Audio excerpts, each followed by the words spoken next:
Hello बच्चों, चलिए प्रश्न को पढ़ते हैं। 15 सेंटीमीटर फोकस दूरी वाला एक द्विउत्तल लेंस समतल दर्पण के सामने रखा है। लेंस तथा दर्पण के बीच की दूरी 10 सेंटीमीटर है। लेंस से 30 सेंटीमीटर की दूरी पर एक छोटी वस्तु रखी गई है।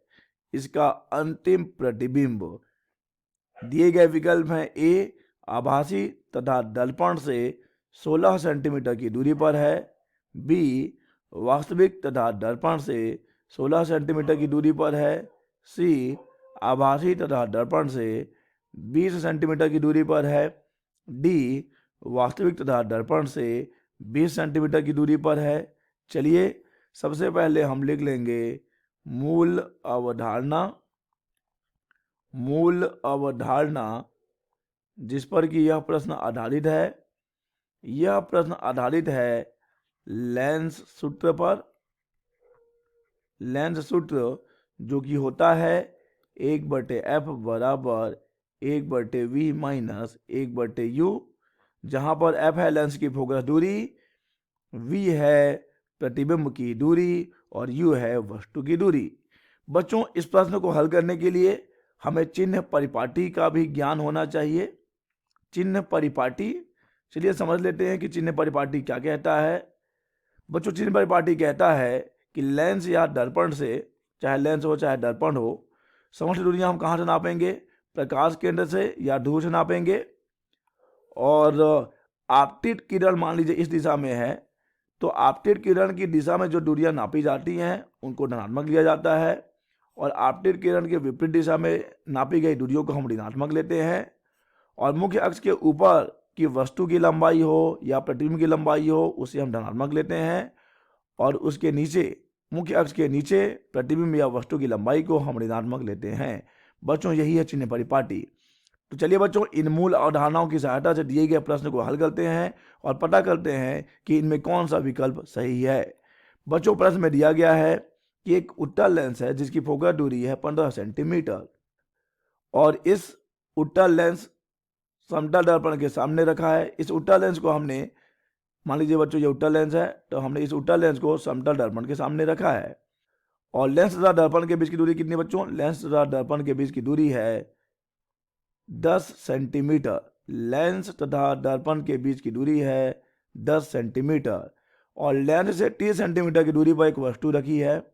तो यहां से लेंस से 30 सेंटीमीटर की दूरी पर एक वस्तु रखी है। 30 सेंटीमीटर की दूरी पर एक वस्तु रखी है बच्चों, ठीक है। हमें बताना है कि इसका अंतिम प्रतिबिंब कैसा होगा और उसकी दूरी क्या होगी। तो चलिए बच्चों, चित्र कुछ ऐसा रहेगा कि ये रहेगा हमारा लेंस L, ये रहेगा हमारा दर्पण M। अब यहां से देख लीजिए, लेंस से इस दर्पण की दूरी है, लेंस से दर्पण की दूरी है प्रश्नानुसार 10 सेंटीमीटर। 10 सेंटीमीटर, ठीक है बच्चों। और अब यहाँ पर लेंस से 30 सेंटीमीटर की दूरी पर एक वस्तु रखी गई है। चलिए यहाँ पे हम वस्तु को रख देते हैं, इसका नाम हम O रख देंगे। तो लेंस से वस्तु की दूरी कितनी है? लेंस से वस्तु की दूरी है 30 सेंटीमीटर। चलिए बच्चों, हम देख लेते हैं पहले इस लेंस के लिए कि इस लेंस द्वारा जो प्रतिबिंब बनाया जाएगा उसकी लेंस से दूरी क्या होगी। बच्चों, किरण आरेख कुछ ऐसा होगा कि यहाँ से किरणें लेंस पर आपतित होंगी, वस्तु से किरणें चलकर लेंस पर आपतित होंगी, और फिर वे किरणें इधर कहीं पर प्रतिबिंब बना रही होंगी। जब हम उस स्थिति की बात कर रहे हैं जब वहाँ पर दर्पण नहीं है, तब ऐसा होना चाहिए।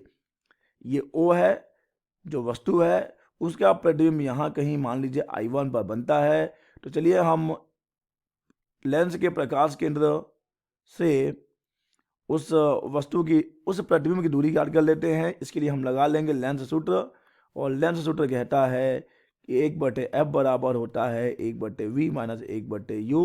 तो यहाँ पे f का मान तो 15 सेंटीमीटर है, और v का मान हमें ज्ञात करना है। u का मान दिया गया है 30 सेंटीमीटर।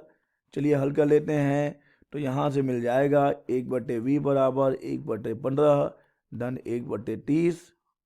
और बच्चों देखिए, यहाँ पर हम चिन्ह परिपाटी का यूज करेंगे।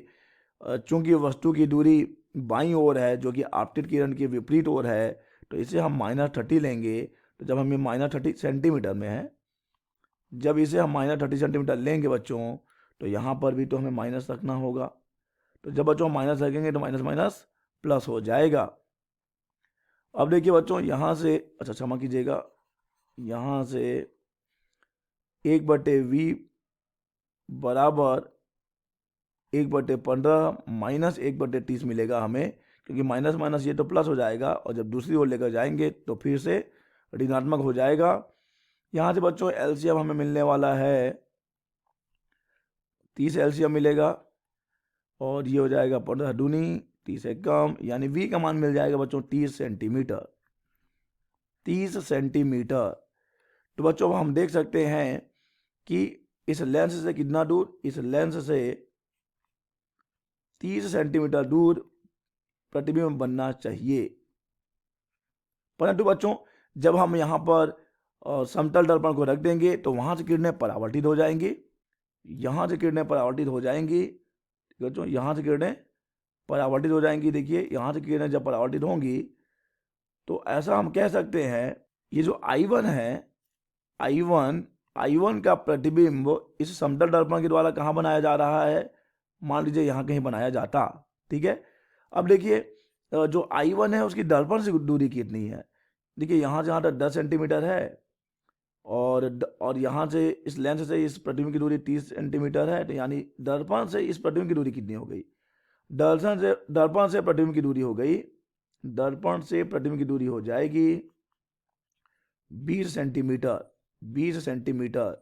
तो बच्चों हम जानते हैं समतल दर्पण से प्रतिबिंब रचना, ये I1 जो है इस दर्पण के लिए वस्तु का ही कार्य कर रहा है, जिसका कि प्रतिबिंब यहाँ पर बनाया जाएगा कहीं पर। अब देखिए बच्चों I1 दर्पण के लिए वस्तु का काम कर रहा है, और हम जानते हैं कि समतल दर्पण से जब प्रतिबिंब बनता है तो उतनी ही दूरी पर बनता है जितनी दूरी पर वस्तु होता है। तो इस समतल दर्पण के द्वारा इसका प्रतिबिंब यहाँ कहीं बनाया जा रहा है, कहाँ पर बच्चों, यहाँ पे कहीं बनाया जा रहा है, जिसकी दूरी उस समतल दर्पण से कितनी हो जाएगी, समतल दर्पण से 20 सेंटीमीटर हो जाएगी। परंतु अब ध्यान देने वाली बात है बच्चों कि बीच में लेंस भी तो है, और जब लेंस है बच्चों तो यहाँ से किरणें फिर अपवर्तित हो जाएंगी, और अपवर्तित होंगी तो अंतिम प्रतिबिंब यहाँ कहीं पर बनेगा बच्चों, ठीक है।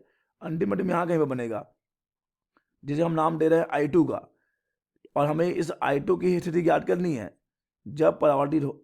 देखिए बच्चों दर्पण से किरणें परावर्तित हुई, यहाँ पर मिलनी चाहिए, लेकिन फिर से यहाँ पर लेंस है तो यहाँ पर किरणें अपवर्तित होंगी, अपवर्तित होकर ये यहाँ पर कहीं अंतिम प्रतिबिंब बनाएंगे, जिसे हम नाम दे रहे हैं I2 का। तो हमें इस I2 की स्थिति ज्ञात करनी है। तो जब हम पुनः इस I2 के लिए बात करेंगे तो देखिए अब लेंस से वस्तु की दूरी क्या हो जाएगी, लेंस से वस्तु की दूरी वास्तव में अब दर्पण की दूरी है, यानी यहाँ पर अब लेंस के लिए हम बात करें पुनः तो u बराबर कितना हो जाएगा, u बराबर 10 सेंटीमीटर हो जाएगा, क्योंकि यहीं से आने वाली किरणों का तो ये प्रतिबिंब बना रहा है। लेंस से जो किरणें परावर्तित होकर, क्षमा कीजिएगा, दर्पण से जो किरणें परावर्तित होकर आ रही हैं उसी का प्रतिबिंब तो ये I2 पे बनाएगा लेंस। तो अब इस लेंस के लिए M से आने वाली किरणें ही आपतित किरणें हैं, जो कि कितने दूरी से आ रही हैं, जो कि 10 सेंटीमीटर की दूरी से आ रही हैं। तो यहाँ पर u बराबर हो जाएगा 10 सेंटीमीटर, और हम धनात्मक लेंगे बच्चों, क्योंकि यहाँ पर देखिए प्रकाश किरण आपतित कहाँ से हो रही है, प्रकाश किरण आपतित हो रही है दाईं ओर से, तो हम आपतित किरण की दिशा में जो दूरी नापते हैं उसे तो हम धनात्मक लेते हैं, तो यहाँ पर दूरी हो जाएगी धनात्मक, तो u बराबर हो जाएगा बच्चों 10 सेंटीमीटर। और चलिए फोकस दूरी तो उतनी ही है, फोकस दूरी तो 15 सेंटीमीटर ही है। अब देख लेते हैं कि ये प्रतिबिंब कहाँ बना रहा है। अब ये प्रतिबिंब बनाएगा बच्चों 1/f बराबर 1/v माइनस 1/u 1/15 बराबर 1/v माइनस 1/10, तो 1/15 धन 1/10 बराबर 1/v, तो 1/v बराबर कितना आ गया बच्चों, अगर हम इसका डेल सौ डैट गुणा ही कर देते हैं तो ये 10 और प्लस 15, 15 10 25, ठीक है बच्चों। तो यहाँ से हमें 1/v बराबर मिल रहा है 25/150, 150, और ये हो जाएगा 25 से कम 25 छक्के, यानी v बराबर आ गया बच्चों 6 सेंटीमीटर। v बराबर आ गया 6 सेंटीमीटर, यानी बच्चों अब ये जो I2 बन रहा है बच्चों समझिए, थोड़ा सा हम इसे अच्छे से बना लें।